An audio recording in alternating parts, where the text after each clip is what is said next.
Hello, and welcome back to Seek the Joy podcast.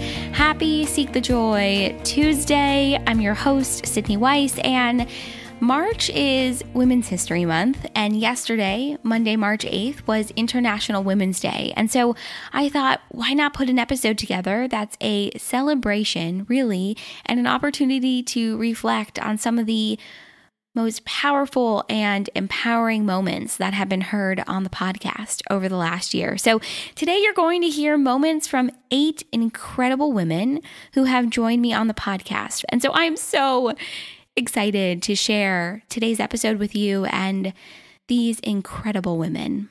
Before we dive in to today's new episode, I've got some really big news to share. And if you caught yesterday's announcement, you already know what's going on. But if not, I am so excited to share with you that I am hosting our inaugural Seek the Joy Summit on Saturday, April 10th. We are bringing together people from all around the world to connect, inspire, and grow at the 2021 Seek the Joy Summit. This one-day virtual retreat will be filled with empowering conversations and sessions on mindfulness, finding our joy and choosing positivity, stepping into our authentic voice and the importance of sharing our story. There will be so many wonderful opportunities for connection and so much more. To learn more and register for the summit, which is completely free, by the way, hit the link in our show notes or go to seekthejoypodcast.com/seekthejoysummit. But hold on a second. I'm not done. There's more. When you register for the summit, you are automatically entered into our grand prize giveaway featuring prizes from some of our favorite brands that you know and love from Seek the Joy podcast, like Yoga Wake Up, Mind Travel, Your Joyologist, Primally Pure, the I Am Journal, Mining for Soul, Bella DeLuna. The list goes on and on. I am honestly so excited about the summit and the giveaway, and I'm so grateful to our supporters who are donating for the giveaway and our speakers who are lending their wisdom and their heart and their time to be part of the summit. It is going to be so good. It is going to be so much fun, and I cannot wait to see you there. So the link to register for free is in the show notes for today's episode, or head on over to seekthejoypodcast.com/seekthejoysummit to learn more and register today. Switching gears for a quick second, because it is no secret that the last year has been stressful and many of us are feeling anxious or tense, finding it difficult to sleep. I know I can put myself in that category. And so that's why I'm really excited to share with you today's sponsor, Arrive Market, a new online CBD marketplace. Arrive was created by a team of CBD enthusiasts when they couldn't find a good way to discover quality and trustworthy CBD products. So they created a marketplace that does the legwork for you. All of the products on Arrive Market are handpicked and tested by the team and have passed full panel lab tests that ensure high quality, clean ingredients, and truthful CBD labeling. Whether you're hearing about CBD for the first time and looking for more information, or you already include CBD in your wellness ritual and want to discover new products, Arrive is an educational and approachable place to learn and shop all things CBD. There are so many things that I'm loving right now about Arrive Market, but at the top of the list definitely has to be the variety of women-owned brands to support. You can shop by form, brand, or purpose, like stress relief or sleep, to find CBD products that fit into your personal routine and lifestyle. As Arrive Market shares, dealing with stress is hard enough, but finding reliable CBD products shouldn't be. Head to arrive.market, yes, that's arrive.market, to see for yourself and save $10 off your first order of $50 or more with the code SEEKTHEJOY. All of this information will also be included in our show notes. Thank you, Arrive Market, for sponsoring today's episode. And as a note, please consult your healthcare professional before you introduce any new supplement into your routine. All right, let's dive into today's new episode, a celebration for International Women's Day.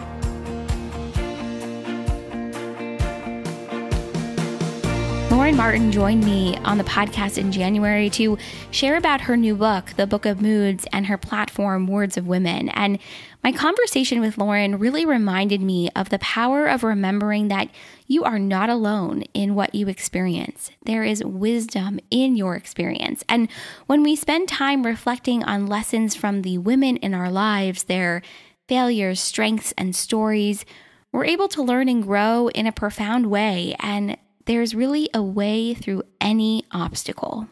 I'm trying to express that these feelings that we have, these other amazing, incredible women also feel the same way. And that's also the crux of the book, like knowing that you are not alone in feeling maybe lost, maybe feeling insecure, knowing that, you're not alone in these, because you can feel very isolated by your feelings. You can feel absolutely. like I'm not the only one who feels this way. And that was the point. Like, these women were helping me when I would read Isabella Rossellini also felt like insecure. And when I would read like these amazing women like Arianna Huffington also like couldn't sleep at night, like that made me feel better. And I just wanted to share that with other women. And I think that's why it kind of grew so organically, was because I wasn't trying to be like, it wasn't women empowerment. That wasn't like the goal. It was more like, I feel this way. Do you guys feel this way too? And in a way it is empowerment to build a community and to know that you're not alone. But that's not how I looked at it back then. Mm-hmm. I just looked at it as like, there's so many women out there who probably feel how we feel, and we can learn from them. And we can also feel better knowing they felt the same way. And I also love their wisdom. And there's a lot of older women I feature on the account, like, Dame Judi Dench. And, she talks about the things that she wished she hadn't stressed about when she was younger. And I think women really resonate with that. And it does change us. And another thing was just, I wanted women to see something else when they were scrolling on Instagram, because that was definitely a trigger for me. But when you're seeing like, oh, like hot girl at the beach, like hot girl, my best friend hang out without me with some other girl, like you start to feel like, oh, great, this feels terrible. And then you come across like a quote that has nothing to do with beauty, that has nothing to do with anything you think you have to be thinking about. And it's something that kind of reframes your thinking. And it might be about, success. It might just be about, how to love better. It might be about how to be a better, person, how to be a better daughter. And all of a sudden, like, those superficial things that you were stressed about take kind of a back seat. And I thought, if women see this enough, maybe it'll start changing the way that we think about things and our priorities. Mm-hmm. The way we think about ourselves, the way we think about the world, the way we think about our place in the world and in our individual communities. I think it's really powerful, because it goes back to what we were talking about at the very beginning of this conversation, that there's really a lot of wisdom within our experiences, our moods, our emotions. And if we can choose, I think, to harness that wisdom and hold on to it and be reflective and introspective and take a moment to really think on it, I think it's so powerful, and it's life-changing, because I think the instinct is to push these emotions away or to push these difficult feelings away. But what you've chosen to do is to harness it, to pull it together, and to share it, to not only show people that they're not alone, which is something that you and I share in common, and that's definitely a mission and an impact of the podcast as well. But in addition to showing people that they're not alone, but also show them that, hey, there's a way through this. There's a way to express it and learn from it and move through it. And I think it's really powerful. I really appreciate that. Thank you. And the book is filled with a lot of stuff that I learned on my way and from Instagram, and like a lot of stories about women that I think it's weird. You'll hear a story about like, we think we understand people. Like you'll hear a story about Elizabeth Taylor and her like $7 million ring, but I tell like the true story of that ring and why she got that ring. And so it kind of, even though it's just a story about Elizabeth Taylor, what I hope is that it changes your perception of how you view people and how like you never really know the full story. So it's like in using these women's stories, I'm trying to get you to see a different way of thinking. Ardre Orie, social activist, entrepreneur, publisher, philanthropist, and author, joined me on the podcast in October 2020 for a conversation on the power of storytelling to shape culture and shift the narrative about race. In our conversation, Ardre reminded me that we must allow ourselves to evolve. How beautiful is that? And that through knowing ourselves and accepting ourselves, we're able to move forward and take action. Our conversation honestly left such an incredible impression on me, and Ardre's advice in this next clip will remind you to move through life at your pace. The number one thing that I've learned and I work to maintain is that you have to do whatever it takes to be okay with the person you see in the mirror. And so that means making decisions that might not always feel good, but making sure that you can always wake up and live with yourself. So, doing what is right by others, working hard towards whatever it is that you desire to manifest, and, taking action is the other thing. I think that a lot of times we wish for things, but we don't necessarily want to do the work for them. And if it's something that we want, if it's a desire of our heart, if it's something that's been implanted in our soul, it will be challenging. And that's the thing, you figure, well, if I've been given this amazing idea, why must I climb a mountain to get there? But it's because of the view, that you will see. And it's because of the story of the journey in getting there, to the top of the mountain to look out. And so there is always a reason and a rationale behind things, but most importantly, just to make decisions that will make me okay with who I am when I wake up every single morning, that I've, done the best that I can for and by others.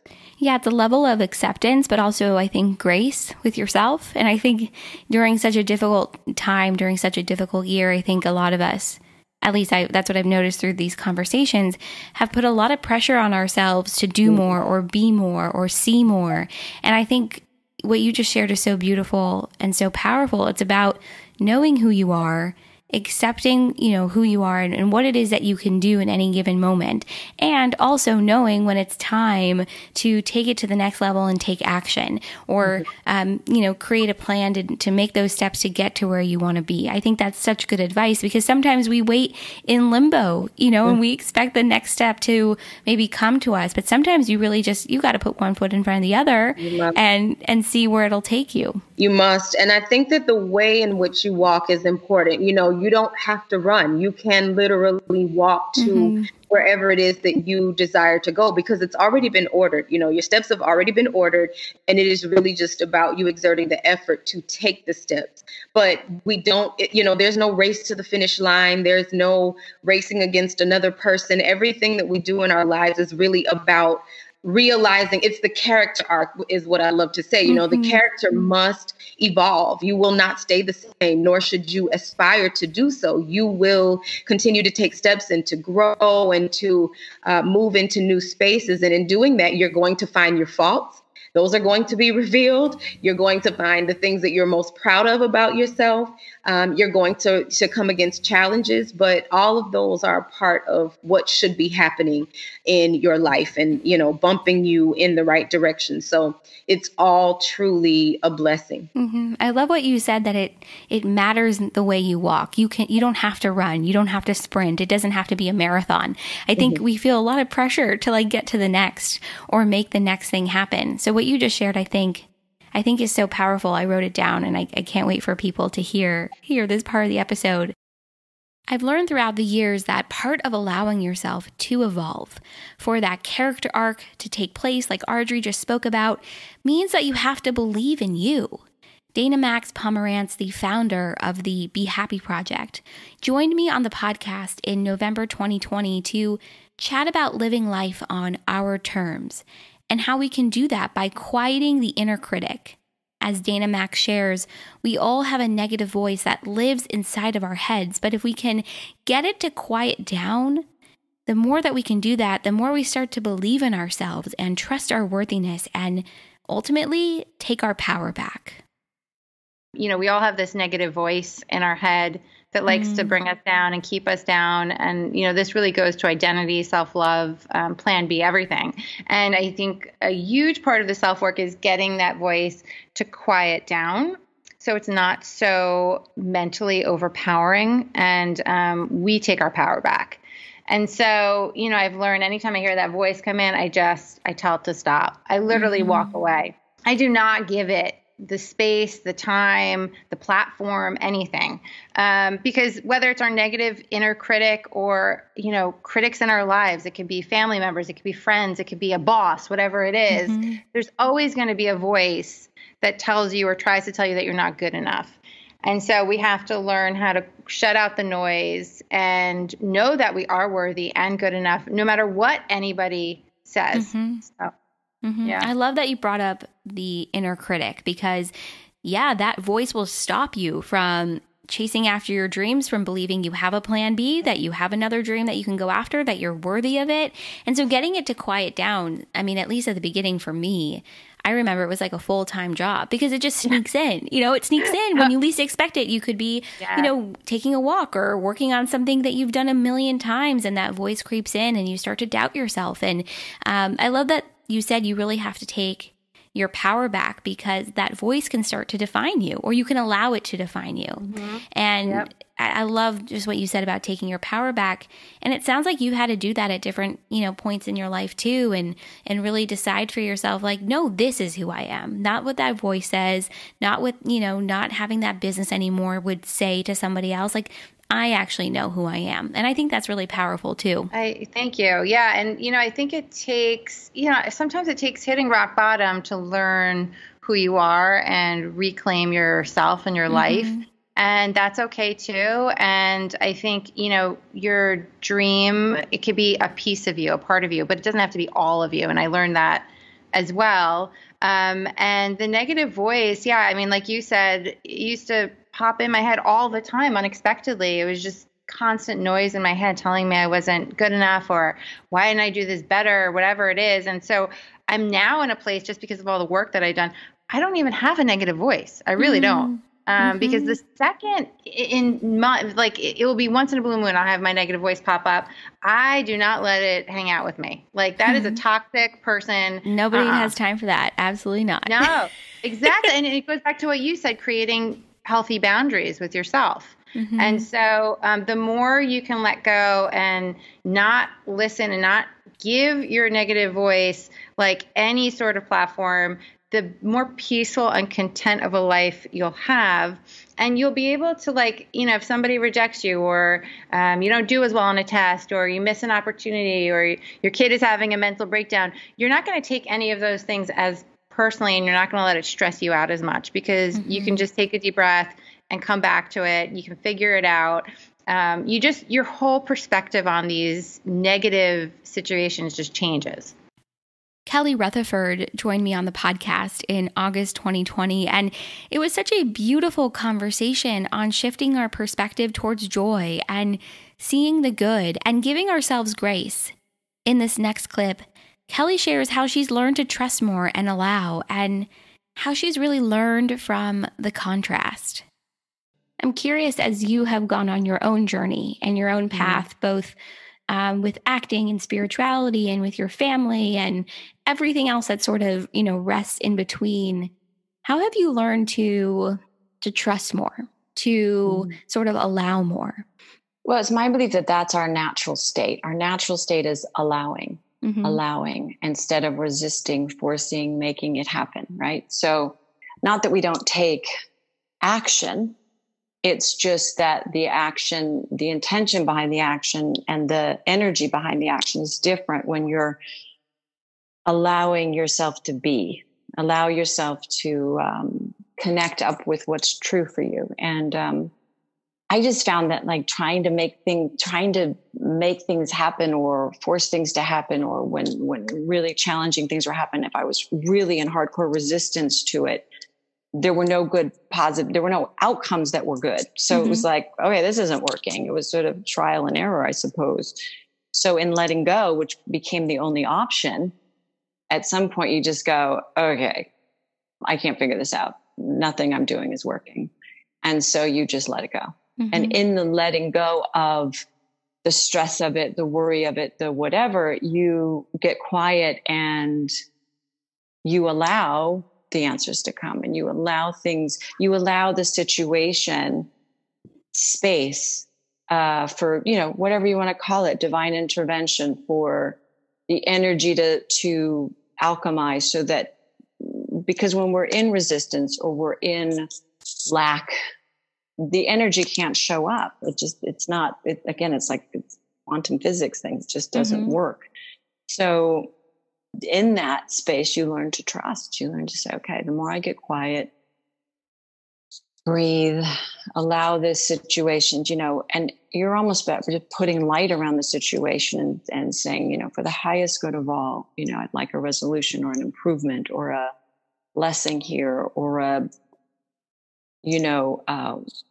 bless us all in this situation that we may all see what for the highest good, what's best, or, it's a different energy going into something. And so you kind of get a different result versus the coming from anger or this is my way and it's the only way, or trying to control a situation or control a person. And we've all seen that throughout history, it just doesn't work. I mean, it may work for a time, but the result is usually not very good.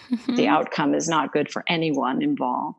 So you just, you feel your way into things and you learn to trust. It's a learning process. It's a learning to get quiet, learning to just let things go and allow and ask, because in allowing, you're saying it's okay. I'm allowing my life to improve. I'm allowing the situation to improve. And I'm asking for an improvement around this or that or the other. How often do we get quiet and ask? Just get quiet and, just say, please show me the way. I'm asking for a very clear guide here or a very clear answer to what a way of being or how to do this. So it's over time. And I think it comes from, we've done the other thing. We've tried to force things. We resist things. We've tried to control things. We've watched it happen. We're seeing it happen now. And it's like, we know this doesn't work. Why are we still doing this? Like, there's another way. There's another way. Yeah. And the other way is so much more beautiful and full of joy and allowing and just people being who they are and at their own pace. Yeah.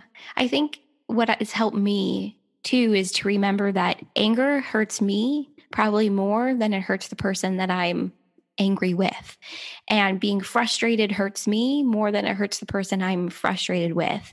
And when I catch myself in that moment, I remind myself, it's like in that sense, I can shift it. I can change the way I'm approaching or the way I'm speaking. But you're right. It comes through trial and error and doing it one way and realizing this is actually not working for me. I'm going to try something else instead. Cappuccino agrees. 100%. I was going to say, I feel like that's a confirmation. Like she's like, you're right, keep going. But I think it is a process of trial and error, and learning to trust, I think, comes from moments where you didn't trust and kind of putting your hands up and surrendering and saying, okay, let's see how this goes. We learn from the contrast, right? We learn from, okay, that didn't work. That didn't feel good. So I'm going to go over here. What will, what does? So that's, we're born into, contrast. And that contrast, I suppose, is there to say for us to figure out what our preferences are and be a guiding system of sorts. I sat down with Kristen Brandt, the co-founder of She's the First, in November 2020, and we had a really phenomenal conversation about impact and how we can create a plan for meaningful change. As Kristen shares, when you're beginning your impact journey, it's all about finding your North Star. We really, really strongly recommend that you find your North Star, meaning when you think about the world that you want to see, the changes that you want to see in the world to make it a better place.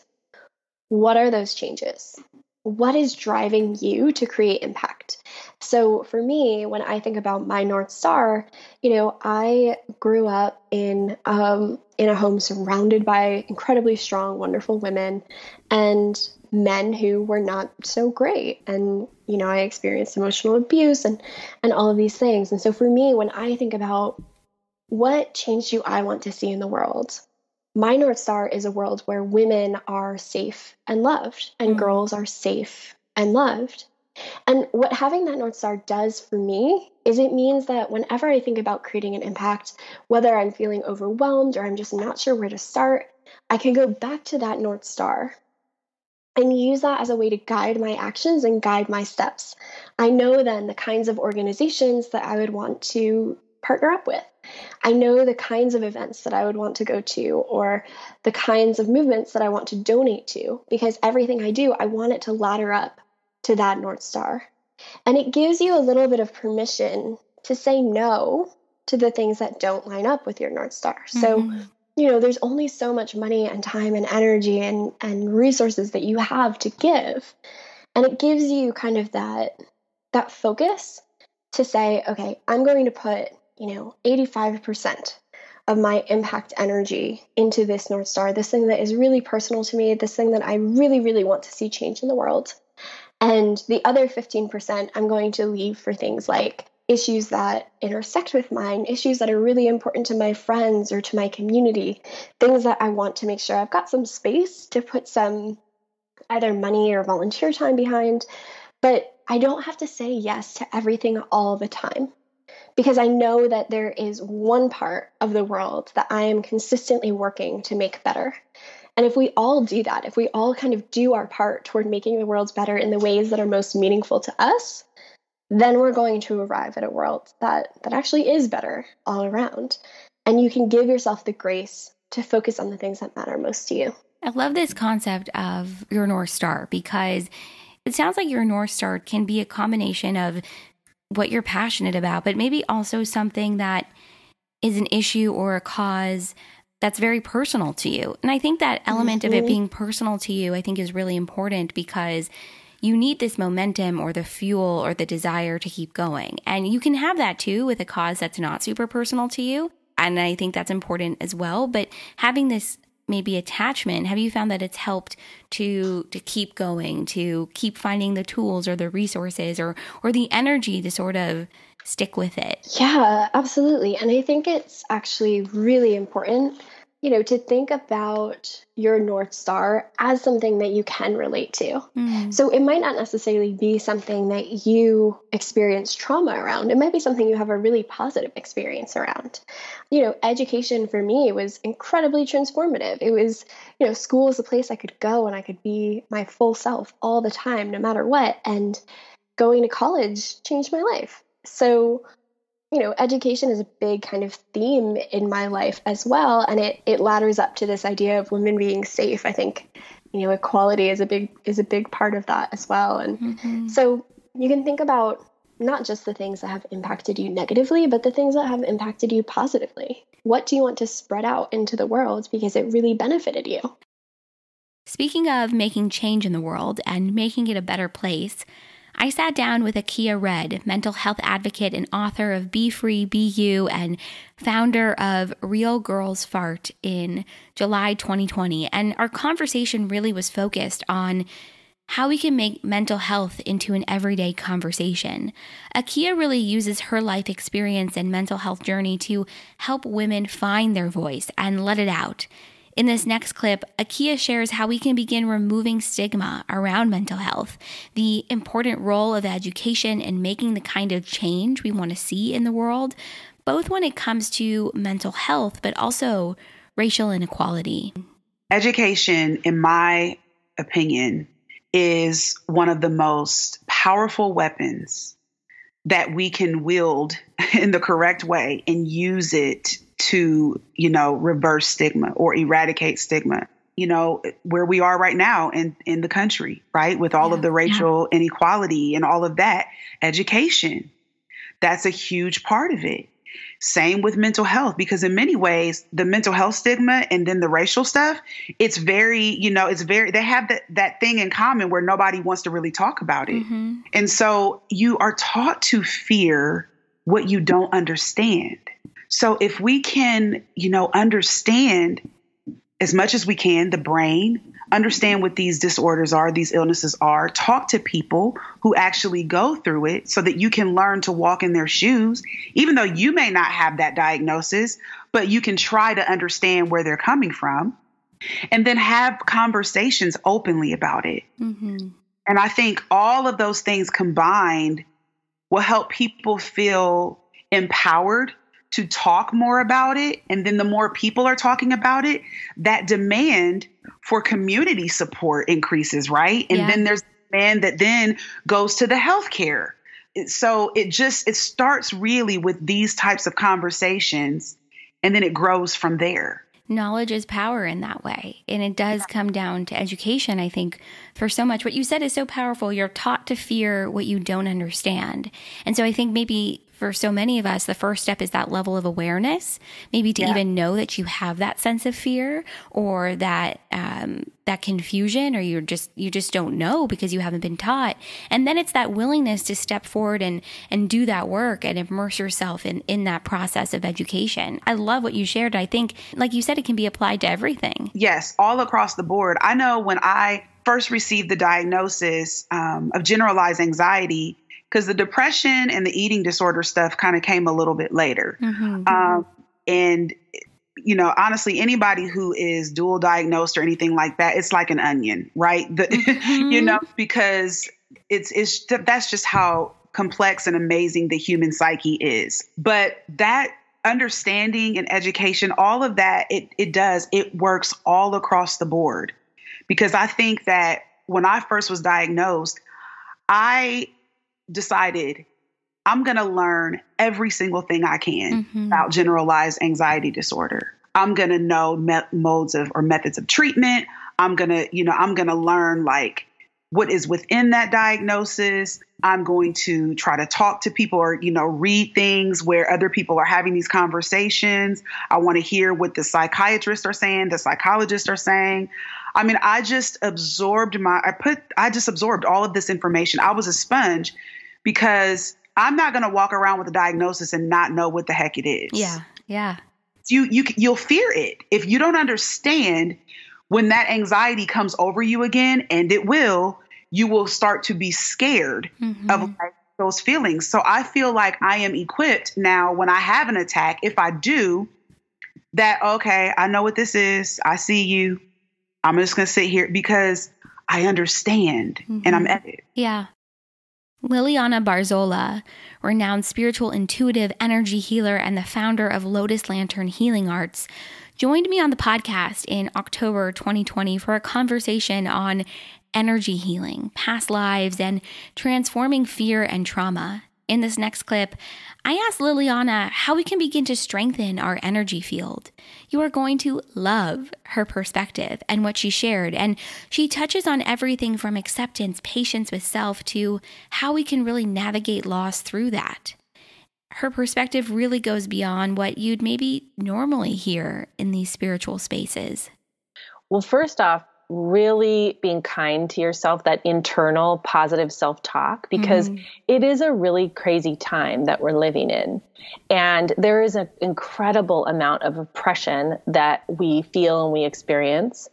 And so like acknowledging those things, acknowledging that those things are real is a great way to get started. It's like, this really is happening to me. It really is hard, because you begin to validate. And some people get worried like, oh gosh, you know, I shouldn't like validate my victimhood and all this stuff. But it's like, no, actually, it kind of helps you blow off a lot of steam and just really feel like you're seeing yourself, even if no one else can. That isolation feeling just beyond COVID, it's real. We feel separate. We feel like no one else understands what I'm doing, how hard I'm working. You know, you just pick two people in a relationship and I can get them going. And it's like, well, you do this and I do that and I do all this for, you know, it's like, it doesn't matter if you're married, if you're alone in your house, whatever it is. So that ability to see yourself, to say hello to yourself, to acknowledge like, ain't nobody going to say like, high five, you worked today. You saw a bunch of people today. You cleaned your dishes. But if you can begin to say that to yourself, it's the beginning of energy running. So energy running is like the energy moves through the body. You don't close the channel. You don't close it down and contract. You expand and let the energy move through you. So that's that acknowledgement of your strife, your struggle, no matter who you are, pain is pain. And then from there, it begins to lighten. And that's essentially a meditation, is that acknowledgement of this pain is real. I'm going to breathe into that. And that presence, that ability to look and see the pain transforms it. It can't hang out anymore. It has to move. Now, someone who's had a loss, let's say someone they love has died, that's different, right? Because you have the pictures of the person and all of the things, and you have to kind of hang out in that loss, but you're going to come up for air, get a little bit stronger, go back and down into that loss. And it's all those gradients, all that back and forth energy. It almost sounds like it's a process of acceptance, because I think sometimes we expect to get to the destination, or we expect to get to where we want to be right away. And so it sounds like what you're saying is, if we can accept the highs and lows and move through them and move through those days where, it is more difficult, or we are experiencing loss, or for whatever reason, it's just a harder day. And then also move through those moments where it's more joyful and maybe more celebratory, and you had a good day and you're sort of embracing it, but kind of moving through that journey of those highs and lows and those ups and downs, and kind of like putting your arms around it for yourself, and knowing that that's part of it. Kind of the acceptance almost of the in-between, of where you are and where you want to be, and where you've been. Yeah, I couldn't have said it better. That's exactly what it is. In January 2021, I sat down with Leah Dean, tribe building expert and the author of Assemble the Tribe, for a conversation about why we need our people, our communities, now more than ever. As Leah shares, there's really a beautiful connection between knowing our value and belonging. And when we start to do the work to nurture ourselves and nurture our relationships, we're able to show up in the world as our most authentic selves. Through your work and your research in the book, why do we need our tribes now more than ever? So there are 3 reasons that I've identified. I mean, little did I know when I started to write this book that it would be done, finished, and releasing in the middle of a pandemic. Talk about timing. It's fortuitous that way. And so one of the things there are 3 things for me primarily. One is our relationship. Because of the pandemic, we've been forced inside, we've been pulled apart. And, whether you are recovering from the pandemic, you've lost a loved one, there have been a lot of natural disasters around the world. There is a lot of support that we need in order to heal. And I think our relationships are going to be a big part of that. The research and the science, when you start to get into the health benefits of why you need relationships, we absolutely have to have them. And so for every woman or any guest that you have who's listening to this episode, that's the one thing about the book that I really want everyone to take on board. Relationships are not optional. You need people and they need you to survive. Babies will fail to thrive. You can reduce your risk of mortality. These are the real health impacts of our relationships. So that's reason number 1. Reason number 2 is that we, as women, many of us have experienced rejection. I did my own research study with over 1,200 women. So, 60+% of women have been part of a group. 71% have experienced rejection, 50% under the age of 18, 25% under the age of 13. And so, as women, we've experienced some pretty harsh rejection. For many of us at a moment when we were developing and going through puberty and our brains were, right, which was a very vulnerable time. And so how do we reconcile that? How do we rebuild trust? And then when you look in the world and, one of the more sinister forms of rejection that the world has been wrestling with this year around Black Lives Matter, like there is just so much that really is forcing us, I think, and pulling us to reassess how we think about our relationships. And then the last reason why I think this conversation is so important, Assemble the Tribe, the topic is not gender specific, but I wrote this book for women. And the world, whether we like it or not, has a unique reliance on us as women. I like to caveat it. It's not better, but it is different. When you are a mother and you have the responsibility for nurturing, that is different. And, I think the pandemic, you can look at the research and the news reports about the disproportionate impact that the virus is having on working women. I think we need to come together and support each other like never before. Thank you to these 8 incredible women for joining me on the podcast this year, for your willingness to be vulnerable and share about your work and your journeys. And thank you to everyone who has come on the podcast. And thank you to you for listening and for tuning in. As always, join the conversation on Instagram, Facebook, Twitter, and LinkedIn. We are at Seek the Joy Podcast everywhere.